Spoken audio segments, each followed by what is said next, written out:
Et les champs bien secs, les fruits bien mûrs aussi. Avec les températures élevées, la récolte des pommes, par exemple, a eu lieu plus tôt que prévu. Ce serait dommage de les jeter. Alors, il ne faut pas traîner pour les presser et en faire un bon jus.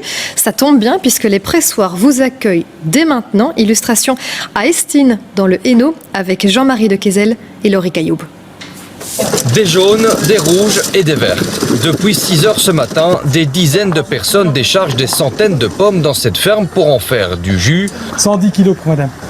Souvent, la barre des 100 kilos est dépassée comme ici. C'est une tradition pour certains et une découverte pour d'autres. J'ai un verger, j'ai 50 arts de terrain et j'ai beaucoup de fruitiers, quoi. Dont des pommiers, poiriers, etc. Voilà. Ici, c'est des cubis de 3 litres que je demande et à mon avis, j'en aurai entre 20 et 30. Je suis venue déposer mes pommes pour récolter le jus, voilà, pour rendre mes pommes utiles. C'est la première fois ici, pressage donc des pommes de Manu Saint-Jean qui viennent de chez ma belle-mère.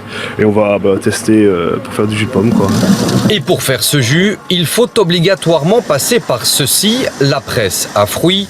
Les pommes y sont versées pour être broyées. Le jus est en partie stocké dans ces 5 cuves de plus de 600 litres chacune. Donc une fois que les clients ont amené leurs pommes et qu'elles sont identifiées, on les met dans la presse qui est ici derrière. On traite les lots de manière individuelle. Donc chacun récupère son propre jus.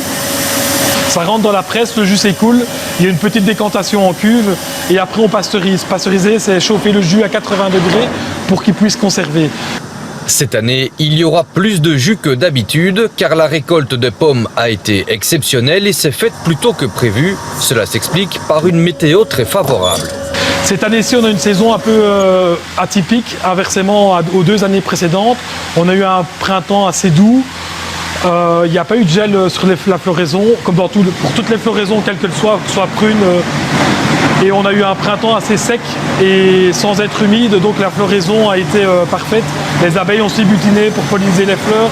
En moyenne, comptez 5 jours pour passer du verger au verre dans des cubis d'1,5 litre ou de 3 litres.